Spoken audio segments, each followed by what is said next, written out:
പൊന്മാൻ director by Jyothish Shankar, നമ്മുടെ ബേസിൽ Joseph, പിന്നെ അമ്പാൻ, സജിൻ ഗോപു, അങ്ങനെ കുറച്ച് നീണ്ട കുറെ കഥാപാത്രങ്ങൾ വന്നു പോകുന്ന ഒരു സിനിമയാണ് ഈ പറഞ്ഞ പോലെ പൊന്മാൻ.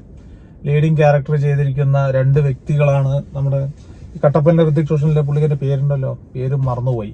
ലിജോ മോൾ ജോസ്, ആനന്ദ് മന്മഥൻ, ദീപക് പരമ്പോൾ, ഇവരാണ് അതിൽ അഭിനയിച്ചിരിക്കുന്നത്. ഇതിൽ പറഞ്ഞ മ്യൂസിക് ജസ്റ്റിൻ വർഗീസ്. ഇതിൽ ഞാൻ മ്യൂസിക് എന്ന് പറഞ്ഞു തുടങ്ങാം. കാരണം ഒരു കായൽ പ്രദേശത്ത് നിൽക്കുന്ന സമയത്ത് ആ ഒരു ആംബിയൻസ്, രാത്രി ആംബിയൻസ് പറയുമ്പോൾ അവിടെ കുറെ എന്താ പറയാ, ഈ പറഞ്ഞ നമുക്ക് കണ്ണിന് കാണാൻ പറ്റാത്ത തരത്തിലുള്ള ഒരു ജീവികൾ പോലത്തുള്ള ജീവികളുടെയൊക്കെ ശബ്ദങ്ങൾ വരുന്നതാണ്. അതിനനുസരിച്ചിട്ടുള്ള ഒരു മ്യൂസിക്, നമുക്ക് ആ ഒരു ആംബിയൻസ് നമുക്ക് ഇതിൽ ക്രിയേറ്റ് ചെയ്ത് നമുക്കത് ഫീൽ ചെയ്യിപ്പിച്ചിരിക്കുന്നത് ഇതിലെ മ്യൂസിക്കാണ്. അപ്പോൾ പടത്തിന്റെ കഥയിലോട്ട് വരാം. ഡെവറി ഇപ്പോ കുറച്ച് മുമ്പ് വരെ ഒരു ചർച്ചാ വിഷയമായിരുന്നു നമ്മുടെ ഡെവറി. ഈ സ്ത്രീധനത്തിന്റെ പേരിൽ ഉണ്ടായ പ്രശ്നങ്ങളും അതിനെ ചൊല്ലി ഉണ്ടായ കുറെ ആത്മഹത്യകളും കാര്യങ്ങളെല്ലാം നമ്മൾ പലതരം ന്യൂസിലൂടെ എല്ലാം കണ്ടിട്ടുള്ളതാണ്.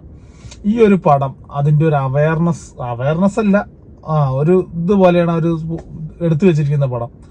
ഒരു 90s കാലഘട്ടത്തിൽ നടക്കുന്ന ഒരു കഥാപശ്ചാത്തലത്തിലൂടെ ഈ പടം കഥ പറഞ്ഞു പോകുന്നത്. പണ്ടത്തെ ആ കല്യാണം നടക്കുന്ന സമയത്ത് നമ്മുടെ കാടില് മറ്റേ ഇതടിച്ചു വിടില്ലേ, നമ്മുടെ എന്താ പറയാ, ആ കാടില് മുട്ടായൊക്കെ സ്ട്രിപ്പ് ചെയ്ത് വിടുന്ന സെറ്റപ്പ്, അങ്ങനത്തെ ഒരു കാലഘട്ടത്തിലൂടെയാണ് ഈ പടം കഥ പറഞ്ഞു പോകുന്നത്. ഇത് കൊല്ലം ബേസ് ചെയ്തിട്ടാണ് ഒരു പടം പൊക്കോണ്ടിരിക്കുന്നത്. ആ പടത്തിന്റെ ആ ടൈറ്റിൽ കാണിക്കുമ്പോൾ തന്നെ കൊല്ലത്തിന്റെ മെയിൻ ആയിട്ടുള്ള കുറച്ച് ഭാഗങ്ങളെല്ലാം കാണിക്കുന്നത്. അതിന്റെ ബാക്ക്ഗ്രൗണ്ട് ആയിട്ട് പോയ പാട്ട് നല്ല രീതിയിലുള്ള ഒരു പാട്ട് തന്നെയാണ്. നമ്മൾ ആ സൂപ്പർ സ്റ്റാറിനിലൊക്കെ പോലെ വരുന്ന ഒരു പാട്ടുണ്ടല്ലോ, ആ ഒരു പാട്ട് പോലെ നല്ല രസമുള്ളൊരു പാട്ട് തന്നെയായിരുന്നു. കൊല്ലത്തിനെ ചുറ്റിപ്പറ്റിക്കൊണ്ടുള്ളൊരു ആ ഒരു രീതിയിൽ പാട്ട്. പിന്നെ ഈ പടം ഇങ്ങനെ കഥ പറഞ്ഞു പോകുന്ന ഒരു കുടുംബത്തില്, നിർദ്ധരായ ഒരു കുടുംബം, ആങ്ങളെ പണിക്കൊന്നും പോകുന്നില്ല, അമ്മയാണ് കാര്യങ്ങളെല്ലാം നോക്കുന്നത്. ആങ്ങളെ ഈ പറഞ്ഞ പോലെ അടിയും തമ്മിത്തല്ലും ഒക്കെ ഉണ്ടാക്കി പള്ളിക്കാരായിട്ടൊക്കെ പ്രശ്നമൊക്കെ നടക്കുകയാണ്. പെട്ടെന്നാണ് ഇങ്ങനെ മകളുടെ ഒരു കല്യാണത്തിനെ സംബന്ധിച്ചൊരു ആലോചന വരുന്നത്. അവർക്ക് ഇത്ര പവൻ വേണമെന്ന് പറഞ്ഞു. അപ്പൊ ഈ പവൻ സംഘടിപ്പിക്കാൻ വേണ്ടിയിട്ടുള്ള ഓട്ടത്തിനിടയിലാണ് നമ്മുടെ ഈ ബേസിൽ ജോസഫിനെ പരിചയപ്പെടുന്നതും. ബേസിൽ ജോസഫ് മുഖാന്തരം ഈ പറഞ്ഞ പൈസ ഈ പറഞ്ഞ സ്വർണം കൊണ്ടു കൊടുക്കലും, അതിന്റെ ഒരു പിരിവുണ്ട്, തലേ ദിവസത്തെ ഒരു പിരിവ്. കൊല്ലത്ത് മാത്രം കണ്ടുവരുന്ന ഒരു തന്നെ ഈ ബന്ധുമാന്നൊക്കെ പറയും. നമ്മുടെ പാലക്കാട് സൈഡിലൊക്കെ കല്യാണ ദിവസം കെട്ട് കഴിഞ്ഞ ഉടനെ നമ്മളവിടെ പിരിക്കാൻ രണ്ടുപേരും ഇരുത്തിയിട്ട് എഴുത്തു തുടങ്ങും. നമ്മുടെ ഈ കൊല്ലത്ത് ഇങ്ങനെയാണെന്നാണ് ഇവർ കാണിച്ചത്. നമുക്കറിയില്ല കൊല്ലത്തിന്റെ സെറ്റപ്പ് എങ്ങനെയാണെന്നുള്ളതൊക്കെ. ഈ സിനിമയിലൂടെയാണ് നമുക്കത് മനസ്സിലായതോ എങ്ങനെയാണ് തലേ ദിവസം തൊട്ടേ ഈ പിരിവിന് ഇരിക്കുന്നുള്ളത്. അത് എല്ലാവരുടെയും എങ്ങനെയാണെന്നുള്ളത് അറിയില്ല. അപ്പൊ ഇങ്ങനെ പിരിവിനിരിക്കും. ആ പൈസ കൊണ്ട് തന്ന ഈ സ്വർണത്തിന്റെ പൈസ ആ പിരിവിലൂടെയൊക്കെ കിട്ടുന്നൊക്കെ പറഞ്ഞിട്ടാണ് സ്വർണം കൊടുക്കുന്നത്. അവസാനം സ്വർണം നഷ്ടപ്പെടുകയല്ല, സ്വർണം അവസാനം തിരിച്ചു കിട്ടാതെ വരികയും പിന്നെ ഉണ്ടാവുന്ന ഒരു സംഭവ വികാസങ്ങളൊക്കെയാണ് ഈ പടം ഇങ്ങനെ പറഞ്ഞു പോകുന്നത്. നല്ല രസമായിട്ട് തന്നെ പുള്ളിക്കാരൻ ഈ പറഞ്ഞ പോലെ ജ്യോതിഷ് ശങ്കർ നല്ല രീതിയിൽ തന്നെ ഈ പടം എടുത്ത് കൊണ്ടുപോയിട്ടുണ്ട്.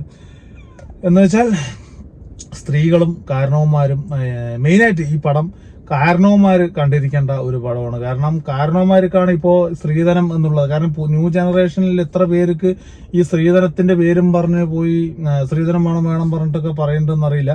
പറയുന്നുണ്ടാവാം, പക്ഷെ പറയുന്നതിന്റെ അളവ് കുറഞ്ഞു, അല്ലെങ്കിൽ അതിനൊരു മയം വന്നു എന്ന് തന്നെ നമുക്ക് പറയാം. അല്ലാത്ത പക്ഷം ഓരോ അവിടെ ഇവിടെ നമുക്ക് കേൾക്കുന്ന ഓരോ ന്യൂസുകൾ ഉണ്ടല്ലോ ഈ പറഞ്ഞ സ്ത്രീധനത്തിന്റെ പേരിൽ. അപ്പൊ അങ്ങനെ ഒരു സെറ്റപ്പാണെങ്കിൽ കാരണം ഈ കാരണവന്മാര് തുടങ്ങി വെച്ചാണ് ഈ സ്ത്രീധനം, ഡൗറി, അത്ര പാവമാണ്, ഇത്ര പാവമാണ്, അത്ര കാരണം, അത് ഈ കാരം മറിച്ച കാരം എന്നൊക്കെ പറഞ്ഞിട്ട് അതിനെ വെച്ച് നോക്കുമ്പോൾ ഇതൊരു അവയർനെസ് തന്നെയാണ്. കാരണം ഈ പടം പറഞ്ഞു പോകുന്നത് ആ രീതിയിൽ തന്നെയാണ്. കാരണം എന്താവും എന്നൊക്കെ നമുക്ക് പറഞ്ഞ് നമ്മൾ മനസ്സിൽ വിചാരിക്കുന്ന കുറെ കാര്യങ്ങൾ, ഇങ്ങനെ എന്താവും അടുത്തെന്താന്നൊക്കെ ഉള്ളത്, അങ്ങനെയൊക്കെ നമ്മളെ ഒരു എക്സൈറ്റ്മെന്റ് ചെയ്യിക്കുന്ന തരത്തിലുള്ള ഒരു സീക്വൻസ് ഒക്കെ ഈ പടത്തിലൂടെ കടന്നു പോകുന്നുണ്ട്. ഈ പടത്തിന് കുറച്ച് പേര് നെഗറ്റീവ് റിവ്യൂ പറഞ്ഞിട്ടുണ്ടായിരുന്നു. കാരണം ചിലപ്പോൾ അവരുടെ ഭാഗത്ത് ഇങ്ങനെ ആയിരിക്കും, ചിലപ്പോൾ അവർക്ക് കണക്ട് ആയിട്ടുണ്ടാവില്ല എന്നുള്ളത് തന്നെയാണ് എനിക്ക് പറയാനുള്ളത്. കാരണം എനിക്ക് പടം കണക്ട് ആയി, കാരണം ഇതൊക്കെ എല്ലാവരും നടക്കുന്ന കാര്യങ്ങളാണ്. അതിന്റെ പശ്ചാത്തലത്തിൽ എനിക്ക് പടം നല്ല രീതിയിൽ ഇഷ്ടപ്പെട്ടു. പടം ബേസിൽ ജോസഫിന്റെ ക്യാരക്ടർ നല്ല രീതിയിൽ പ്ലേസ് ചെയ്തിട്ട്, കാരണം ഇത്രയും കാലം ബേസിൽ ചെയ്ത, കാരണം ഗ്യാരണ്ടി നടനാണ്. പടം എന്താ പറയാ തൊട്ടതെല്ലാം പൊന്നാക്കുന്ന ഒരു നടൻ. ഇങ്ങനെയുള്ള ഒരു സ്ക്രിപ്റ്റ് സെലക്ഷൻ കാര്യങ്ങളെല്ലാം നോക്കുന്ന സമയത്ത് വേറെ ലെവലാണ് പുള്ളിക്കാരൻ ചെയ്തു വെച്ചിട്ടുണ്ട്. കാരണം ഈ പുള്ളി നമ്മുടെ കുടുംബത്തിലൊരു അംഗത്തിനെ പോലെയാണ് നമുക്ക് തോന്നുന്നത്. ഇയാളുടെ കൂടെ നമ്മളങ്ങനെ സഞ്ചരിക്കുകയാണ്. ഓരോ പടങ്ങൾ ഇറങ്ങിയിട്ടുണ്ട്. ആ പടങ്ങളുടെ കൂടെ ആ കഥാപാത്രത്തിന്റെ കൂടെ നമ്മൾ സഞ്ചരിക്കുകയാണ്. അയ്യോ തീർന്നല്ലോ എന്നുള്ള അവസാനിക്കുന്ന നമ്മൾക്ക് തോന്നുന്ന അവിടെയാണ് ഈ പടത്തിന്റെ വിജയം. ആ ഒരു വിജയം ഈ പടത്തിന് നല്ല രീതിയിൽ ഗുണം ചെയ്തു.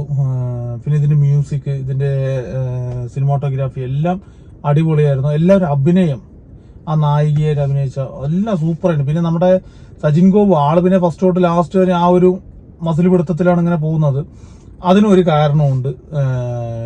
ഇതാണ് പടം ഇങ്ങനെ ഓരോ ജോയിന്റ് ചെയ്ത് പോകുന്നതെല്ലാം അടിപൊളിയായിരുന്നു. ബേസിലിന്റെ നല്ല രീതിയിലുള്ള കണ്ടിന്യൂ നമ്മൾ കണ്ടുവരുന്ന പെർഫോമൻസിനെ ഇവിടെ കുറച്ചും കൂടി ഒരു വ്യത്യാസം, കുറച്ചും കൂടി എഫേർട്ട് ഇട്ട് ചെയ്തിട്ടുണ്ട് ഇതിനകത്ത്. അത് നിങ്ങൾക്ക് ഈ പടം കണ്ടാൽ മനസ്സിലാവും. എന്തായാലും കൊടുത്ത പൈസയ്ക്ക് മുതലാവുന്ന തരത്തിലാണ് ഈ പടം എടുത്തു വെച്ചിരിക്കുന്നത്. എന്തായാലും തിയേറ്ററിൽ തന്നെ പോയി കാണണം. എല്ലാവരും ഫാമിലി ആയിട്ട് തന്നെ പോകണം തന്നെ പറയുള്ളൂ. കാരണം എല്ലാവരും കണ്ടിരിക്കേണ്ട പടമാണ്. കാരണം ഇതിൽ അവസാനം പറഞ്ഞു വെക്കുന്ന ഒരു വാക്ക് പെണ്ണിന് പൊന്നില്ലാത്ത തന്നെയാണ് കാണാൻ ഭംഗി എന്നുള്ളതാണ്. അത് ശരി തന്നെയാണ്. പെണ്ണിന് പൊന്നില്ലാത്ത തന്നെയാണ് ഭംഗി.